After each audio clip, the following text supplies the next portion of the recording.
Fucking Sid versus Megami? Nah. I am atomic, baby.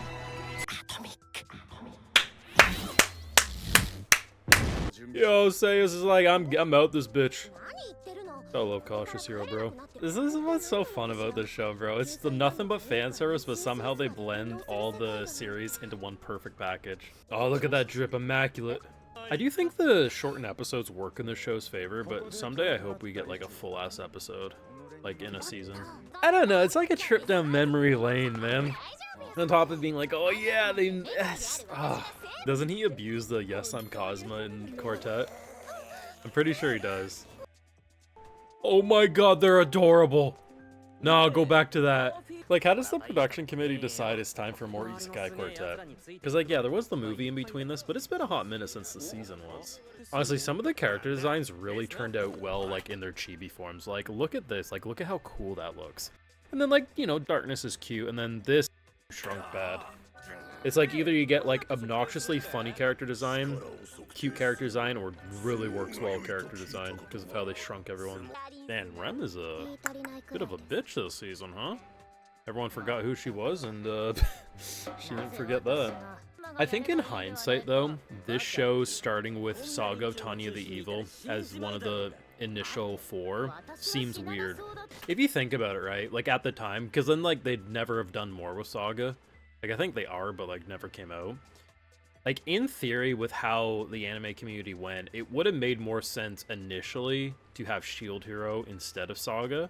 But either way, we got it all by the end. It's just, it's odd because you would expect she would have been one of the characters to come in after.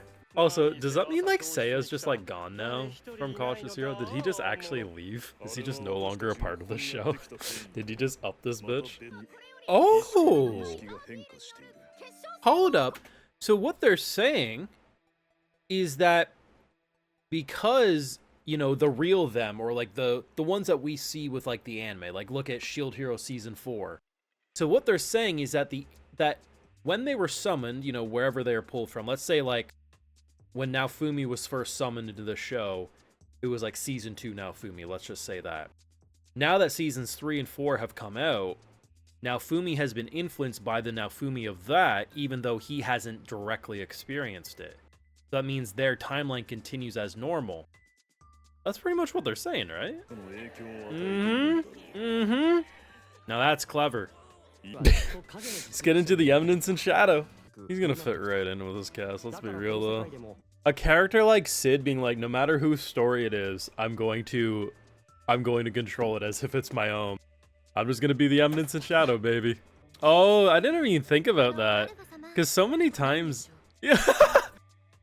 I mean, in this case, it's like stuff like Alpha. But often with like anime names, they're so similar. So if you have an Isekai Quartet like cast, yeah, I guess it would get a little confusing, wouldn't it? Didn't Eminence and Shadow also have chibi shit at the end of some of their episodes? Or didn't they... Or no, they had like a chibi spin-off of shit. I think that's what it was. I don't know, it just naturally transitions well. Oh my god, everyone's too addicted to their goddamn slave names. Yeah, I gotta be real, I thought Sid didn't come to class. Really the definition of the background character, just blending in. Like, there's, to a degree, like a character like Ainz does similar things where like his people think he's doing more than he is, and he's just kind of like, sure, we'll go with that. But Sid is the actual definition of doing nothing and doing everything. I'm really excited, I think, more than anything, to see what Ainz will have to say about Sid as a character. I love how they're gonna think he's like some mastermind, but he's really just blending into the background. He's just having a nap, though. They're out here thinking Sid's like doing this like crazy manipulation. Motherfucker's just having a nap. He's literally... Look, Cosmo's like, bruh. Cosmo's like, bruh. Like, who the f was that? Who was that? They weren't looking at him, you idiot. How is Cosmo so stupid? The two characters I think Sid would like the most. Megami and Ainz. Ainz because he's cool, but Megami because she's a chuny. This is what I like about like whenever the show returns, you feel like you still have the development of like the most recent anime. So like the stuff with Beatrice and Subaru. I can't get over the fact that Seiya just like went back to his series though. He's like, F this show, I'm out. Is the explosion their school bell? Does Megumi's explosion count as the school bell of when they go home? That's insane. That's hilarious. No. I knew he'd love her. I knew he'd love her. Yo, I Am Atomic version 2 is so much better. The fact that no one's gonna really interact with him, he's just gonna be blending into the shadows, is sending me. Bro, as a huge fan of Isekai Quartet, I've loved it since season 1, and I enjoy all the anime that are a part of this show. Season 3 is already off to such a great start. I mean, it's not wrong for people to necessarily say it's just a show of fan service. Like the whole I Am Atomic scene, it's nothing but fan service to those Eminence and Shadow fans. But what always makes me appreciate this show is that despite it being so many different authors' creations merged into one, what should be abomination, it feels like everyone is wrote by their original authors.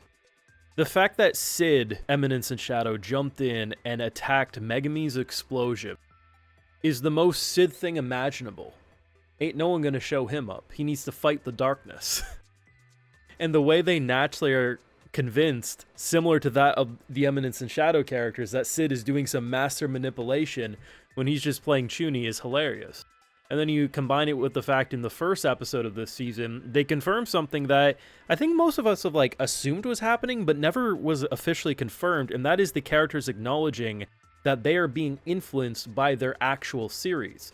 Because as each of the seasons of Isekai Quartet comes out, they continue the development and stuff that the original anime is. You can look at stuff like Subaru and Beatrice. When this show started versus where it is now, their relationship is a lot different, but you can see the closeness of them in this latest season. It's not like they've actually gone through development within the show. So acknowledging the fact that the original series, as the anime progresses, influences what's going on in Isekai Quartet, and the idea that if you go back home, most likely they would cease to exist. Maybe they would merge. Maybe their influences from this. It's hard to say. Seiya's, I guess, the test if we ever get to see Seiya again, because he kind of upped that bitch real quick. This has been good.